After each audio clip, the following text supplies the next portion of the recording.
రానున్న రోజుల్లో నల్లగొండ మున్సిపాలిటీతో పాటు నల్లగొండ నియోజకవర్గంపై కాషాయపు జెండా ఎగరవేస్తామని BJP Nalgonda parliament co convener Pilli Ramaraju Yadav అన్నారు.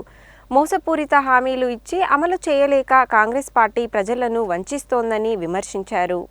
నల్లగొండ మున్సిపాలిటీ పరిధిలోని 8-9 వార్డులకు సంబంధించి బీజేపీ బూత్ కమిటీ ఎన్నికలు BJP Nalgonda parliament co convener Pilli Ramaraju Yadav camp కార్యాలయంలో నిర్వహించారు.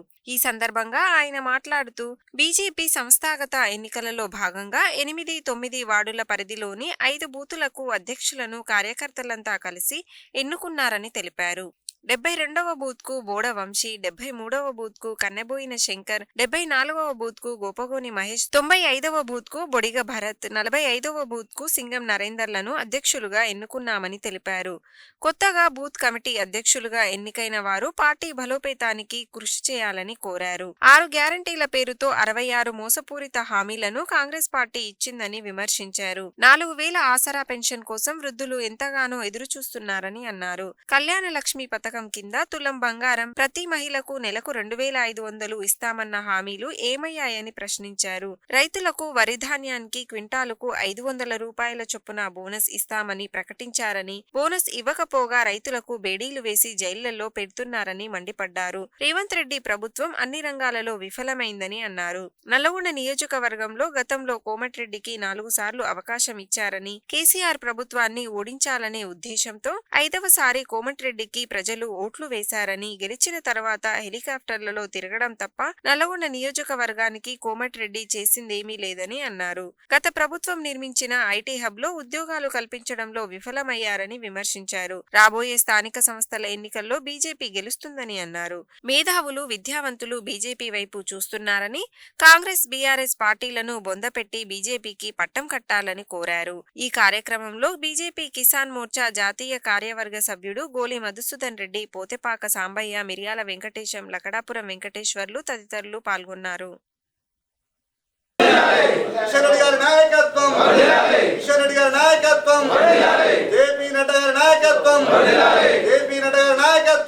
ఈ సంవత్సర కాలంలో ఇప్పటికీ 10 సార్లు హెలికాప్టర్ల నల్గొండకు హైదరాబాద్ నుంచి రావడం తప్ప ఏనాడు కూడా ఈ నల్గొండ ప్రజల సమస్యలను పట్టించుకునే పరిస్థితి లేదు.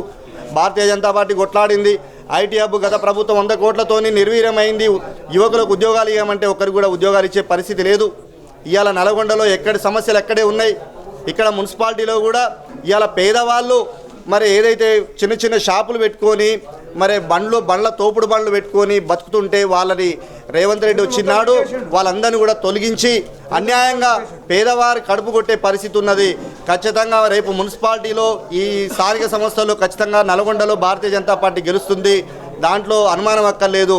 మరి యువకులు మరి మేధావులందరూ కూడా భారతీయ జనతా పార్టీ వైపు చూస్తూ ఉన్నారు. మీరందరూ కూడా ఆలోచన చేయండి. గత టీఆర్ఎస్ ప్రభుత్వాన్ని చూసిరు, కాంగ్రెస్ ప్రభుత్వాన్ని చూసిరు. స్థానిక సంస్థలో ఈ 2 పార్టీలను బొందబెట్టి బీజేపీకి పట్టం కట్టాలని చెప్పేసి పిలుపునిస్తూ ఈరోజు మరి ఇక్కడ భారతీయ జనతా పార్టీ సంస్థాగత మరి నిర్మాణంలో పెద్ద ఎత్తున పాల్గొన్న ప్రతి ఒక్క కార్యకర్తకు పేరు పేరున ధన్యవాదాలు తెలియజేస్తా ఉన్నాను. భారత్ మాతాకి. గత శాసనసభ ఎన్నికల్లో కాంగ్రెస్ పార్టీ మేము అధికారంలోకి వస్తే పేదలను ఆదుకుంటాం, రైతులను ఆదుకుంటాం, విద్యార్థులను ఆదుకుంటాం, కళ్ళబొల్లు కబులు చెప్పి మాయమాటలు చెప్పి రైతుల యొక్క ఓట్లు, పేదల యొక్క ఓట్లు వేసుకొని గెలిచి అధికారంలోకి వచ్చినటువంటి కాంగ్రెస్ పార్టీ ఇలా ప్రజలు అన్ని వర్గాల ప్రజలను నట్టేయటం ఉంచింది. ప్రజలను మోసం చేసింది. 1 సంవత్సర కాలంలోనే అన్ని వర్గాల యొక్క ప్రజల యొక్క విశ్వాసం కోల్పోయినటువంటి ప్రభుత్వం కాంగ్రెస్ పార్టీ ప్రభుత్వం. మేము డిమాండ్ చేస్తున్న ఇచ్చినటువంటి హామీలన్నీ కూడా అమలు చేయాలి. ఖచ్చితంగా అమలు చేసేంతవరకు కూడా భారతీయ జనతా పార్టీ ప్రజలకు అండగా ఉండి ఉద్యమం చేస్తామని డిమాండ్ చేస్తున్నాం. రైతుల విషయంలో మోసం చేసినావు, 4000 పెన్షన్ ఇస్తాను మోసం చేసినావు, అదేవిధంగా ఇండ్లు ఇస్తాను మోసం చేసినావు, విద్యార్థులకు ఫీజు రీఎంబర్స్మెంట్ ఇస్తాను మోసం చేసినావు, మరి అదేవిధంగా రైతు కూలీలకు ఇస్తాను, కౌలు రైతులకు ఇస్తాను. ఏ వర్గ ప్రజలు కూడా ఈరోజు ప్రజలు పూర్తిగా కూడా మీ యొక్క నమ్మి ఈరోజు మోసపోయినరు, నట్టేయడం ఉంచిన ప్రజలందరినీ కూడా.